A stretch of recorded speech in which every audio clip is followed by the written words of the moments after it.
Welcome to the Powercat Podcast, presented by Fridge Wholesale Liquor. Now let's go to the rolling Flint Hills, home of the Cats and Dogs Studio. Here's your host, Tim Fitzgerald. Welcome to the Cats and Dogs Studio. I'm Fitz. That's Zach across the table with me, from me, around me, and that is Ryan Gilbert in the middle, where he belongs. Nobody puts baby in the corner, but you put Ryan Gilbert in the middle. That was a Dirty Dancing reference. Gills, you probably didn't get it at all. Nope. We got nothing going on, so that's the podcast. That's it. That's all. It's going to be interesting. I don't know what the questions are as usual, and if you're not familiar with the podcast, this is available for all K-State fans. Well, any fan. I mean, if you're a Baylor fan, you might have some interest in this one.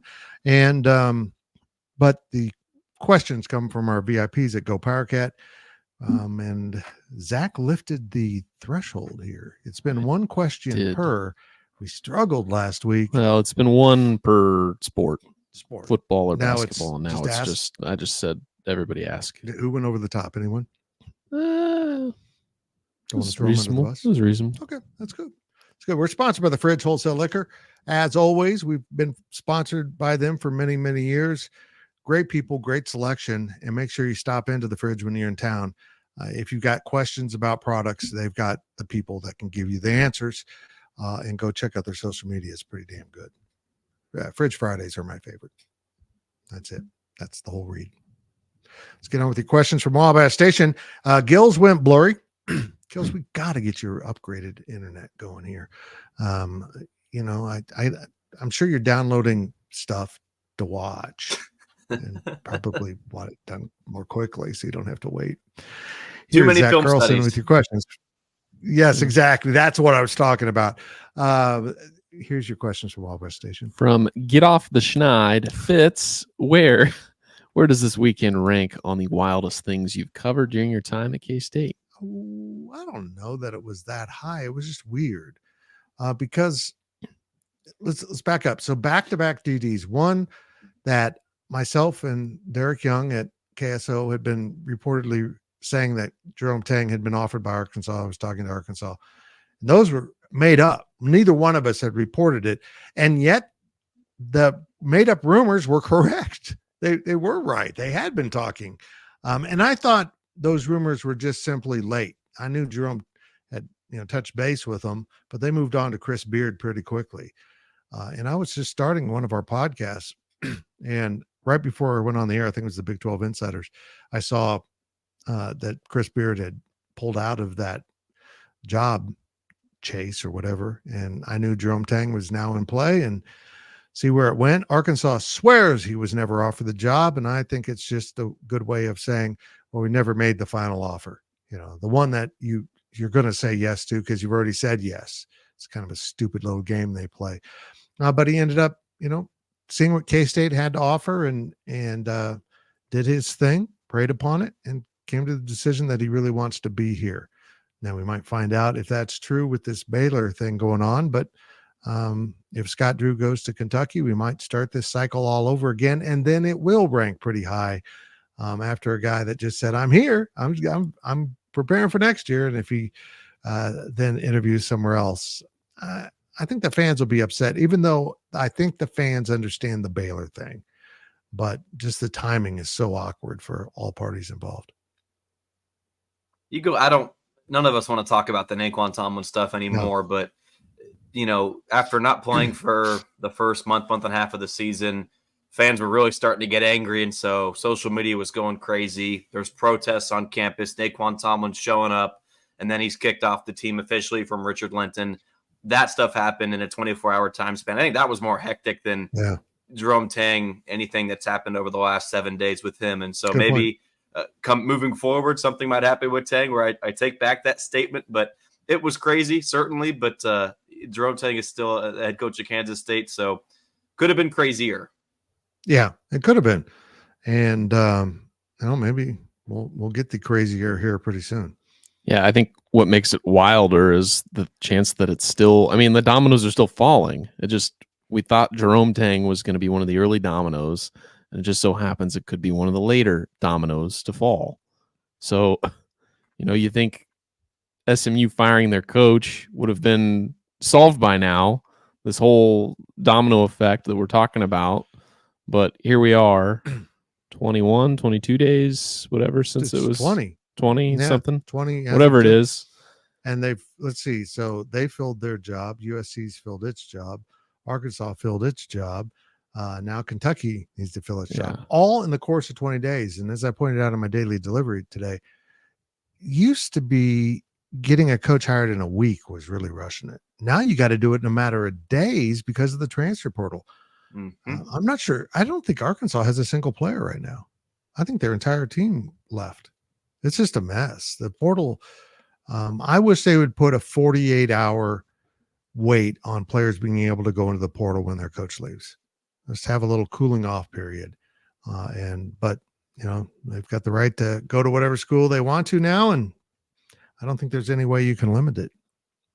At least hear what the potential incoming coach might have to tell you, right? Bruce Weber won Rodney Magruder, J.O., Artavius Irving, all those guys. He won them over and won a Big 12 title. So just because your coach is leaving doesn't mean you got to go bail too. Yeah, exactly. And I feel like the players almost feel obligated to leave. They came for their coach and he's gone, I'm going. And I just think that's kind of where the basketball culture's gone really awry. It's like everyone is literally mercenary for hire, and there's just no school loyalty really. Yeah, I think it gets wilder if Scott Drew does go to Kentucky, because it rips the Band-Aid right back off. Well, I mean, they're going to go after Grant McCasland if that happens, and that might open. I don't think he'll go. I think he just got set up at Texas Tech. I don't see him leaving after a year.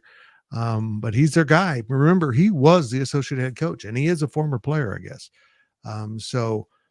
Jerome Tang became the associate head coach when McCasland went to North Texas. So I'm hearing that'll be their first push, and maybe Bryce Drew, Scott's brother, who's at Grand Canyon, will also be high on that list. I've actually heard people say that they don't think Baylor will go after Jerome Tang for whatever reason. Maybe it's that he's let them know he's happy here. I'm not sure. Moving on to KSU Caesar. I don't think we've had KSU Caesar before. I love your salads, man. Yeah. Keep up the good work. Welcome. I love your Palace. Yeah, that's. Does he live in Las Vegas? Do we know? It's the real one. Yeah. How much do you think almost losing Jerome Tang impacted NIL contributions? It seemed to spur a lot of donations this last week. It is. It's very interesting. I was a little surprised to hear, that their membership was as low. I thought a lot of fans would be doing it. They've done a great job. I don't know who the donor is that has pledged X amount of dollars if they can pick up X number of commitments or, new members. And they're closing in. They're over 750 now. They're closing in on 1,000, where that will unlock $1 million donation into the NIL. And that's significant, but keep in mind, that's just that $1 million is, I don't know what the overall NIL budget is for Wildcat NIL, but that is maybe 10% of the money they need on an annual basis to keep up. I don't know how schools are going to sustain this. No idea. But yes, it helped quite a bit. It raised awareness, and really this is a factor that fans can control. Fans always felt helpless when a coach was job searching, but now getting, investing in the NIL and say, coach, we're going to lift your NIL budget so you can get better players. That can be a big factor here. If Kentucky, for some reason they don't, but if say for some reason they had a really small NIL budget, that would impact them in a really negative way that even the name on the front of the jersey couldn't overcome. Now they don't have that problem. I'm sure their NIL is thriving, but this is a whole nother factor for coaches to consider in moving. If you're somebody that doesn't understand, real quick, Zach, I'll say this, that if you don't understand NIL, maybe how it works, the ins and outs of it, you're not going to understand where my money's going if I'm donating or I subscribe. But Wildcat NIL on February 1st is now the official partner, NIL partner with K-State Athletics. And so maybe some people are just feeling more trust or more comfort that, okay, or this just simply makes sense for some boomer out there like Fitz that doesn't know what it means, right? So I think that becoming the official partner is helping this as well. I'm not a boomer. How old are you? He was born in 1964, which just so happens to be the cutoff year of the baby boomers. Yes, I go over the other way. Yeah. What he, is it? He likes being Gen X. Yeah, I'm really young and healthy. You're Boomer X. I'm Boomer X. Ooh, that'd be a good nickname on probably the old Twitter. Yeah. X. Yeah. Yeah, I think I'm with you, Gills. Consolidating the collectives into one and having a guy like Curry Sexton being the face of it puts a lot of trust into K-Staters. I think that the fans understand at least who the money is going to, and they trust what their money is going to do and what it's going for. So I'm with you there. But also I wonder, I mean, we talk about, Tang just had this thing with Arkansas. If it happens again with Baylor, or next year it's other jobs, bigger jobs. I mean, yeah, the NIL growth is great, and maybe this was a good thing for the NIL a little bit, but how many cycles of this can you rally the troops to say we need to boost our NIL and get more money so we can keep our coach? Like, it's unsustainable. Like you said, I don't know where it ends. It's, uncharted territory right now, but part of me wants to say that this was a net positive because it got Tang more money and it got the NIL going, and Tang has apparently been given more of that NIL budget to go get players. So I think good things came out of this coaching search. I would totally agree. I think it's benefited the NIL, and awareness is through the roof right now.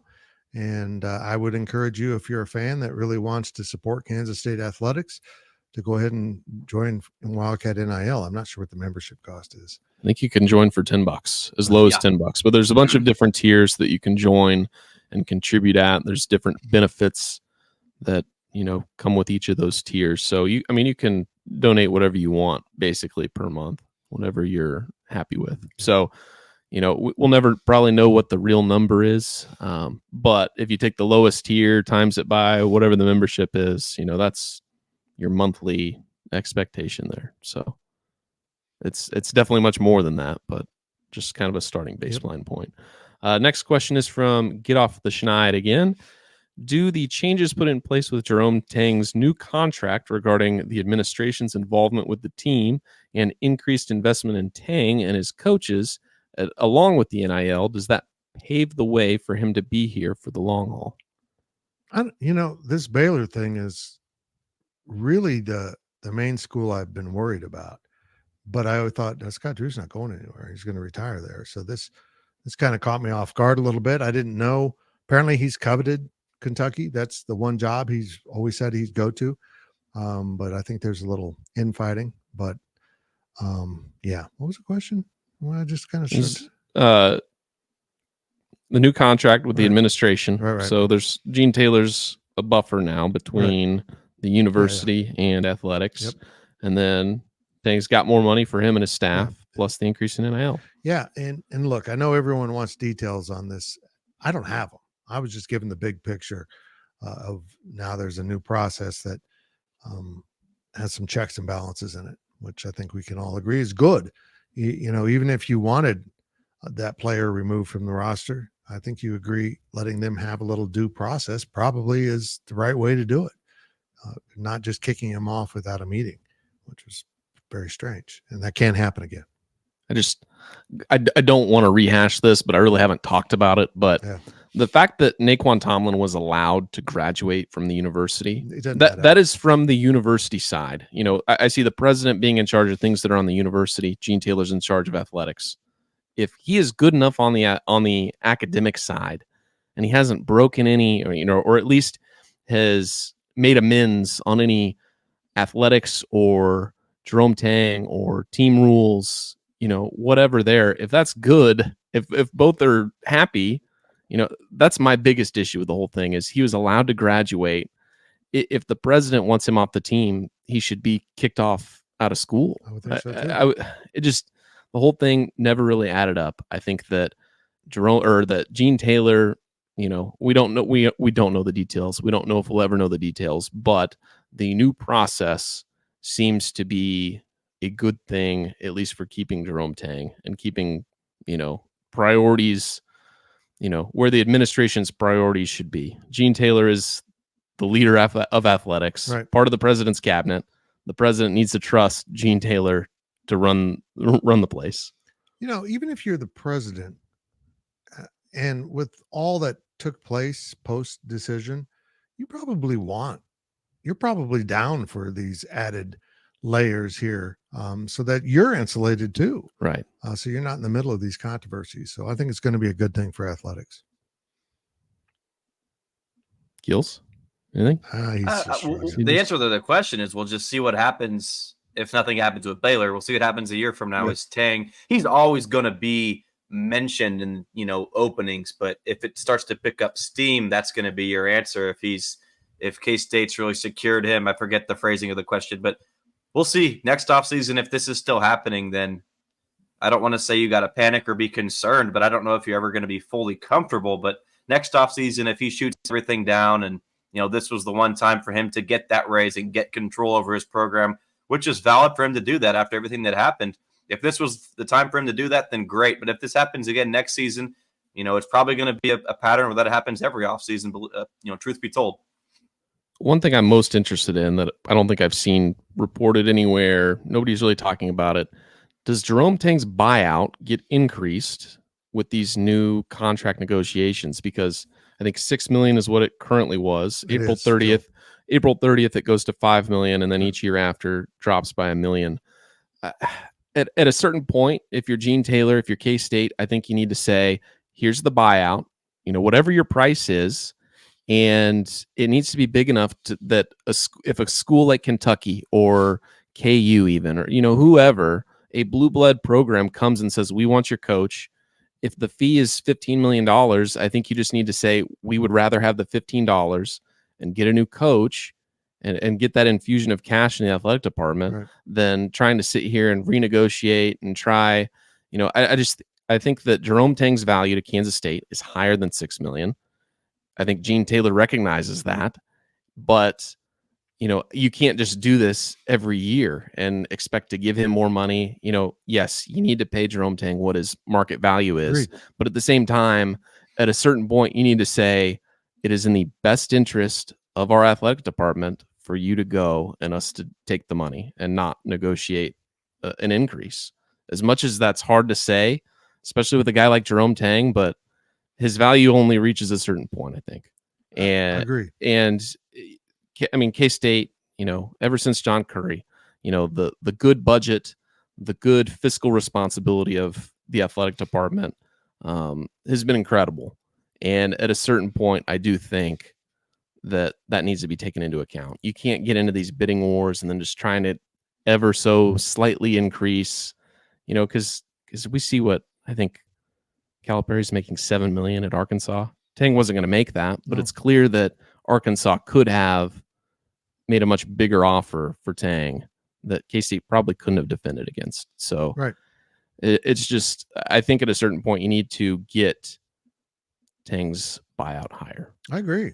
I mean, if he wants to do this, then make sure the buyout is substantial enough to make the pain less if he does depart. And I hope he doesn't get into this on the regular, but that's an agent. Agents do this. They play this game. They leak the information to national reporters. They do this and that. And then the coaches turn around and complain that it's affecting their recruiting when it's their own agent doing this. I hate that game. Yeah. I think that game is ridiculous. Oh, it's affecting our recruiting. Then tell your agent to shut up. Don't set the fire and then complain about the heat. K-Staters aren't going to have much tolerance for job shopping for raises every year. That will get old real fast. That's not this culture. And that's not what these people at this school are about.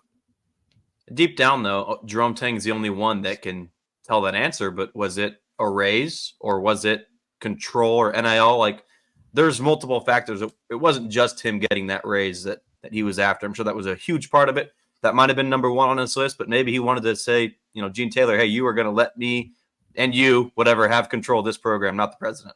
Who knows? Yeah. I mean, I'm told it was $1 million that he could divvy up how he wanted. He'd keep it all, give it all to his coaches. However he wanted to spread that out was up to him. And I think that's a good move. Don't make those decisions for him.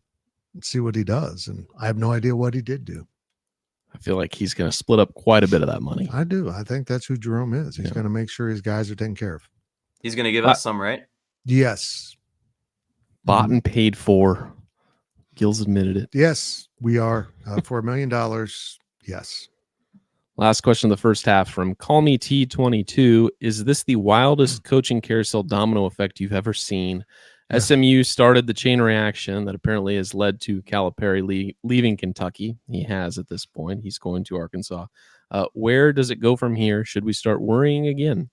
Will someone hire a mid-major and stop this cycle? I mean, everyone's hitting home runs. USC hiring Coach Musselman from Arkansas was a huge hire for them.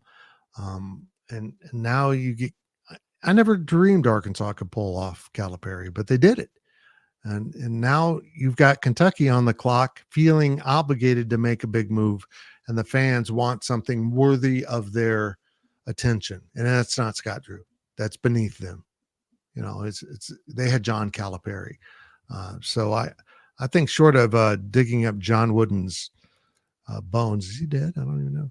And dropping them in Lexington, they won't be happy about who they hire. Sorry, Coach Wooden. I apologize. John Wooden has been dead for that didn't mean good. 14 years. He was 100. Excuse me. He was 99 when he died. Quitter. He missed it by 4 months. Okay. Yeah. Short of that, I don't think they'll be happy. They're a weird fan base. If you get annoyed by KU, UK is probably far worse. Ask John Higgins and his roofing company in Omaha about that. So I just don't see Scott Drew enjoying that culture. Coming from a small religious school, he's very religious himself, to go to that, getting thrown into the boiling water there. But it's Kentucky. You get to be the coach at Kentucky. What I mean by that is it is in the Bible Belt. Like, I don't think that Scott Drew leaving Baylor, a very religious school, there are certain fits, and I think Jerome Tang fits in with this as well. There's certain schools. I don't think it matters if you're a basketball power or what. Are you in the Bible Belt? I think that's a big play here. I don't think that Scott Drew's going to feel out of place if he's in Lexington, Kentucky. Gills would.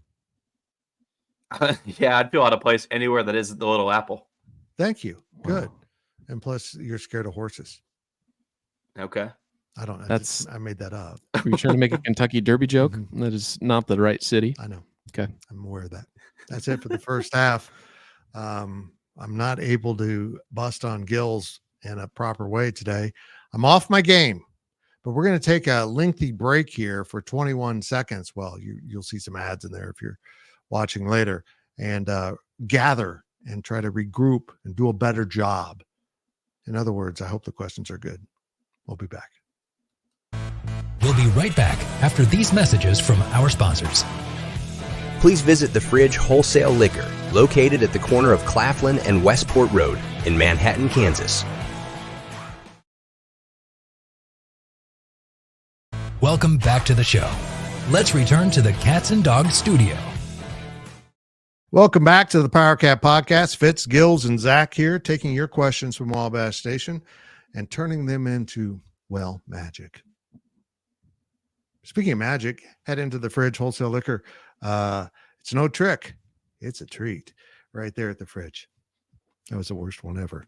That was absolutely awful. I apologize to Kevin and everyone at the fridge. I miss him. I haven't been there in a while. So anyhow, Gills. What? I just wanted to hear your voice. I'm here. Here's more of your questions on Wabash Station. Zach, take it away. From Cat in Colo, it seems like all of the basketball drama has overshadowed spring football. Let's fix that. What are the surprises, impressions, and or other updates you have heard about for spring football thus far? I think they're I think the coaches are really pleased with spring football. I think they feel like they're making a lot of progress. And I've emphasized this a number of times that this is a young roster. So it's kind of insulated from transfer portal NIL nonsense that's going on across football. I'm sure guys are getting calls. Court system's taking down the walls, about contacting someone else's players. So coaches and collectives and agents are doing that. But I think K-State's been able to stay focused on football. I thought the most interesting thing that Matt Wells said on Wednesday at his press conference was that he knew Avery was a runner. He knew he was a capable thrower, but he's been amazed at how consistent he is as a passer, how the ball comes out of his hand identical from pass to pass, and that how accurate and strong arm he has. So I think that's been a surprise. I think the offensive line is coming together. You found out today they have a defense. I forgot to look up the name of it. They have a new scheme where they're going to put 3 defensive ends on the field with a nose tackle. So it'd be 4 linemen, but I think one will be a stand-up speed rusher. So they're going to see some new stuff on the defensive side, which I'm excited about. I think they need to probably add a little depth at running back and nose tackle, certainly. And we'll see where that takes them. But I think this has been a productive spring. But, I don't buy too much into spring. It's go to work, get after it and improve, and guys move up and down the depth chart, and then the season rolls around. It all shakes out the way it was supposed to be. And, you see guys that maybe were spring stars that just kind of disappear. Yeah, I think Chidi Obaze. Oh my gosh. Obiezer? Chidi. He walked in the interview room Chidi. Today. That's a big human being. He is a very large human being. I'm excited to see him this fall. I'm excited. I hope he still gets to come to media, because if Bill Snyder was the head coach, after what he told us about Spilled the beans. he told us what the sets were. They sound fun. They sound exciting, but there's going to be no surprises come September. Sometimes guys walk in the room and you're like, he isn't as big as I thought he would be. Felix Anudike-Uzomah, for example, was big and put together, but Chidi's a lot bigger than him. I mean, I'm 6'2", 6'3". He used to be 6'4". I keep getting shorter. I'm going to be 5'9" pretty soon. But I was clearly looking up to him. He seems to be about 6'6". Yeah. And I don't know if that's accurate, but and he's a big dude. And of course, this is the first time we've had him, so nobody knew who he was. So when they announced him, we're like, holy crap, that's a defensive end. That's not what K-State defensive ends have really looked like. Maybe Jordan Willis, but he's bigger than Jordan Willis. So it's kind of the type of guy you need in major college football right now, is those big athletic guys. But they're really deep at defensive end. So I think this has been a way to get multiple guys on the field at once, get 3 guys out there together. So we've probably watched 2 hours worth of practice this spring, about 30 minutes over the course of 4 days. Okay. I can probably count on one hand the number of passes that Avery Johnson either had dropped or made a bad throw. Right. I've only seen him make one bad throw.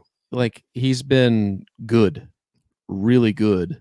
Just, it's hard to read into drills and, whatever else, but Avery Johnson looks great. Head and shoulders above the other quarterbacks in the room. Bummer that Blake Barnett is here but not participating. Yeah. He's in the pit, but quarterback feels really good with Avery. Well, and I watched last time I was at practice, I watched Jacob Knuth a little bit, and I was surprised. And Matt Wells talked about it today. He's got some zip on the ball. And he said he's improved vastly from when he went back and watched the bowl prep film to compared to what he's doing now. He's come a long ways, and he was very encouraged by that.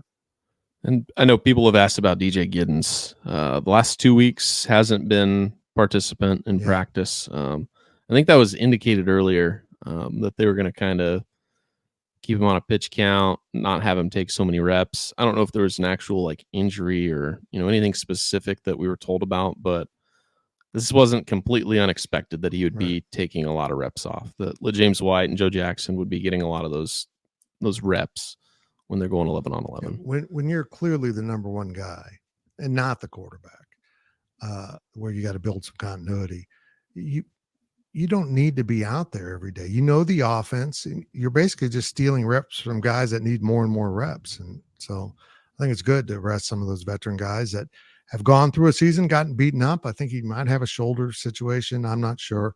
And just go from there. Just let him heal up. Next question's from SES Refcat. How much does recruiting matter now with NIL? It feels like buying players or going to a player auction than recruiting. What are your thoughts? It's both. Yeah, it's both. I mean, you got to make sure you sell yourself. But I do find it entertaining how quickly kids, after taking months and months to decide on where they're going, 1 year later, they're in the transfer portal and basically decide in a day, off of one Zoom call or something. It's just crazy. And again, I don't think this is sustainable. I think players will get even sick of it, but we'll see. I don't know. I'm just, there's just no loyalty from coaches or players now, and fans are kind of sick of it already. I think it matters for building that 75% of your roster. Probably this probably goes for basketball and maybe less so basketball, probably 50-50 for basketball, but football 75%, probably your base guys, your offensive linemen, your tight ends, your, the types of guys historically that K-State recruits. Mm-hmm. Lunch pail, blue collar, go to work and grind, turn something in, or, turn nothing into something kind of guys. The other 25%, you're probably still recruiting, but, it's the NIL market of, the top 250 recruits in the country. If you can land a couple of those, maybe you spend a little bit of NIL money to get them, I think that's some of it, but, you still need to go and uncover guys and find some gems hiding in the rough. You can't just field a full football team with NIL in the transfer portal. You can use it to supplement, but I don't think that, at least in football, NIL matters as much as it does in basketball. I think basketball, you need to find, like right now, they've got David Casillo. That's the only high school recruit. You probably want more than just one, but at the same time, you can do a little better in the transfer portal with NIL than what, you might be able to do just getting raw talent straight out of high school. Agreed. Yeah, basketball and football, it's different right now. You look at the playing field has been leveled. Like Kansas has struggled. John Calipari essentially kind of got ran out of Lexington at Kentucky. And so you're seeing, Kansas State now has a chance to compete and get some of these dudes. I'm not saying Doug McDaniel would go to a blue blood if NIL wasn't a thing, but K-State, NIL didn't hurt K-State here with getting Doug McDaniel. And so it's, football, it's going to be tough to get a, 5-star not to go to Bama or Georgia or something like that. But with basketball, it's, I think it's a good thing for Kansas State in both, sports, but in basketball specifically, this is, paying for players. I forget how the question was phrased. I mean, again, we've talked about this many times, guys, that both of these coaches don't want to get into bidding wars. Obviously, that sort of strategy or maybe the acceptance of the NIL has changed over the past year or two, but I don't view the NIL as being really a bad thing for Kansas State. Now, for college athletics as a whole and stuff, that's obviously a whole different story, but for Kansas State, it's been a plus. Mm-hmm. I agree. It levels the playing field. I mean, you look at Doug McDaniel, there's some other Power 5 blue blood type talent in the portal that could potentially come to K-State. I don't think that happens without NIL. It was, in the transfer portal before it was hard to come up with that. Is that a siren? I live very close to Aggieville, as you guys know, so it gets rowdy over here. Do they think it's fake Patty's Day? Or they? I don't know. Yeah. I think the NIL has done things in college athletics we didn't foresee. It's leveled the playing field a little bit. It's creating opportunities for kids that might be number 2 on the depth chart at some big school to go be the star at what would be perceived as a lesser school, and he turns out to be legitimate big time. I mean, you look at Will Howard. He was thought to be a good quarterback at K-State. He's now Ohio State's quarterback. So I think there's now a realization that just because he was a 3-star out of high school doesn't mean he's not a top quarterback. And the NIL proves that when he gets an offer like that. But I think we're seeing some lesser schools maybe win NIL battles that lesser in budget schools that they didn't expect, because Avery Johnson, I've said this before, his value to Kansas State is probably greater than his value at any blue blood. And that helps you keep your players at home that you want the local players. So I think it's been good for K-State. From I Like Pickles Cat, you're going to say no, but look at the schedule first. Should the Big 12 Conference open conference play in week 1 for football moving forward? That's really interesting. No. Yes. You're just fulfilling his dreams right there. Yeah, somebody's got to say it, right? I'm intrigued by that, actually. I kind of wish they had done it this year. Absolutely. Even have a week 0 game that kicks off the new Big 12. I think they missed an opportunity here by not seeing it. I mean, they could have had K-State Arizona play in late August in week 0 if they got to, whatever you have got to do to play those games. I think they could have gotten that done. And then K-State would have had 3 weeks off in their schedule, and I would have been even more happy. It's about me, really. If they can get me more weeks off, that's great. No, I do think they missed an opportunity here of marketing and putting their games out there when a lot of games on TV are trash, and have an opportunity to maybe be on bigger channels than what you would have if you're playing week 1 and 2 conference games. TCU, so for Power 5 games in week 1 for Big 12, TCU plays at Stanford on Friday night. ACC Big 12 matchup right there. Mm-hmm. Classic battle right there. Yeah. Then you have West Virginia, and it seems like West Virginia, it carries the load for the Big 12 when it comes to Power 5 non-con. They don't mess around. They are playing Penn State at home that week. Everyone else is playing, let's see, you've got New Mexico, Wyoming, Tarleton State, Southern Illinois. I think that's New Hampshire, Towson. Hold on, are they playing the University of New Hampshire or the entire state? Could be both. Okay. We don't know what UCF is doing. Towson, North Dakota State. They go to Colorado. Good luck with that. UNLV, actually, it could be a good game. Yeah. Could be a good game. UNLV, North Dakota, Lindenwood travels to KU. Then K-State plays UT Martin. Oklahoma State with South Dakota State. Abilene Christian, I assume it just says Abilene. Could be Abilene High School for all we know for Texas Tech. Southern Utah, and then, West Virginia. So, Pickles, I'll go off this and say I wouldn't mind if there's further expansion at the Big 12. They get up to 24 schools or something. If they played 10 conference games.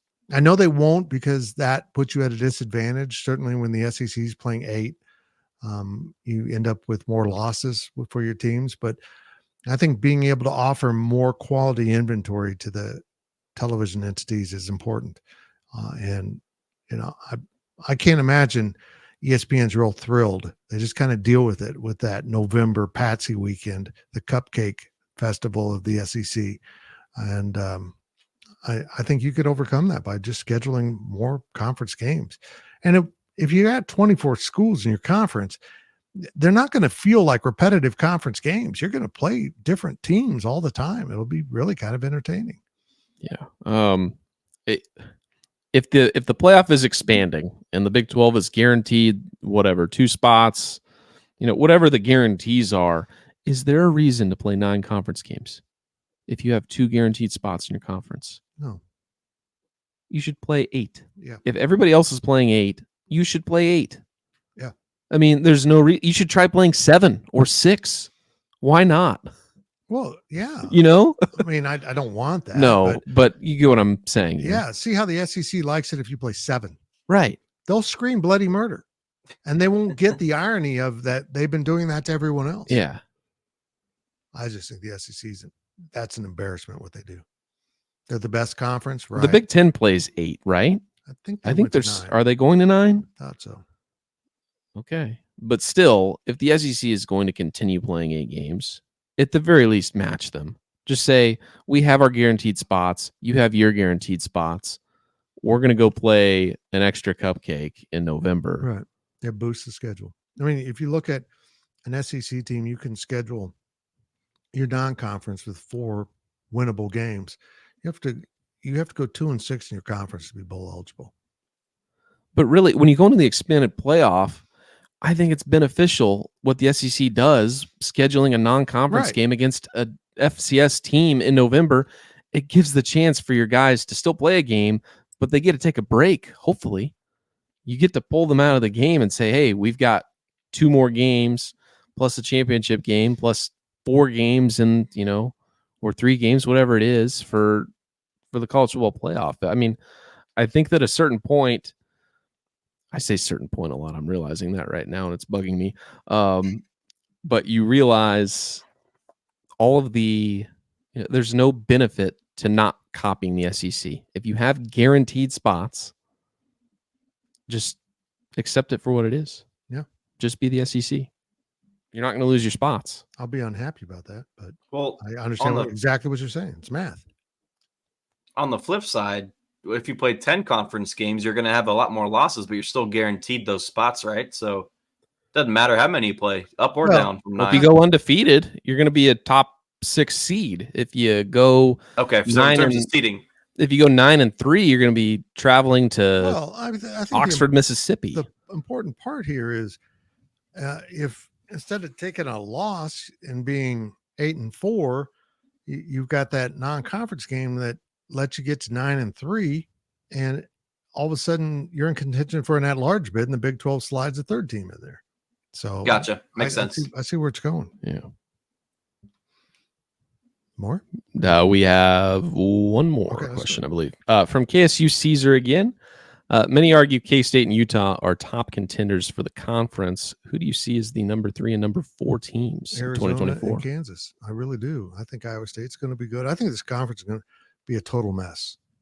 I mean, we always say that, but look, Colorado, we don't know what they're going to be this year. I mean, they delved back into the transfer portal. It's a dartboard. You might hit a bullseye. Like Arizona State's down. BYU's supposed to be way down, which is unfortunate. I think UCF's going to be better. They're now kind of acclimated maybe to playing at this level. I think this conference is going to be wildly entertaining this year. And again, but that kind of parity leads to more ho-hum records. You don't have that undefeated team or team that goes 8-1 in the conference. It's hard to do. But yeah, I think this is going to be a really fun football season in the state of Kansas if Jalen Daniels plays. And I think it'll be really amazing to see these 2 programs fighting to be near the top of one of the Power 5 conferences. Who would have thunk that maybe 30 years ago? Not me. I don't know. I mean, it could be anybody. I think we're right in our assessment that K-State and Utah are probably going to play in Arlington for the championship. Vegas knows. There's no schools right now in the conference that Vegas tries to bait, like Texas fans into betting. Right. It's pretty much what they really believe the teams will be, and that's Utah, K-State, Arizona, Kansas, and then it gets a little bit jumbled up in there, but TCU could rise up. Texas Tech had a disastrous season. They again could be good. They kind of fell apart on them. West Virginia is going to be fine. Neil Brown has kind of turned the ship a little bit. There's just a bunch of good quarterbacks in this conference. If you got good quarterbacks, you're going to be entertaining football and you're going to win games. Yeah. I mean, K-State and Utah are both plus 350, and there's a big gap there. KU's the next at 650, and then you go down, and Arizona's number 4. So, yeah, you're right. I mean, KU and Arizona in terms of the betting lines, you're right. But I don't think you guys have – I don't think you mentioned Oklahoma State. That's not a team that I'm going to write off. They're at plus 1,200. I think there's some value there if they can get things together. I mean, get things together. They played the championship game. I mean – that was the most under-equipped team ever to make a championship game. They had 1 month of really good football, and the rest was pretty ho-hum, but they won enough games to get themselves there. They've got one of the worst quarterbacks in the conference. I just believe that. He's not dynamic in any way, but they do have an incredible NFL-level running back. And that if they continue to hand Ollie Gordon the ball, they're going to win a lot of games. I just think Arizona having a brand new coach, they had a great year last year. Don't get me wrong, but a new coach, not a team I'd pick to be in the top 4 of a 16-team league. After that, I mean, I'd probably go Oklahoma State and then probably TCU. I think TCU bounces back at some point. So, agreed. There's just a lot of good teams in this conference. There may not be a clear-cut alpha, but there's going to be a dogfight. It's going to be very interesting to watch it. It's crazy. You look at hoops with Houston dominating in men's basketball, and you look at they're plus 18,000. They're dead last in terms of the betting odds to win the Big 12 in football. So you get what you can take with Houston. They're going to get good. Now, Willie Fritz will turn that thing around pretty quickly. So I think that's going to be an issue. And Houston, it could be a monster. I mean, if you have that kind of recruiting base and you start keeping those players in town, it could get interesting. I feel the same way about UCF with their kind of recruiting base that's isolated in terms of the Big 12.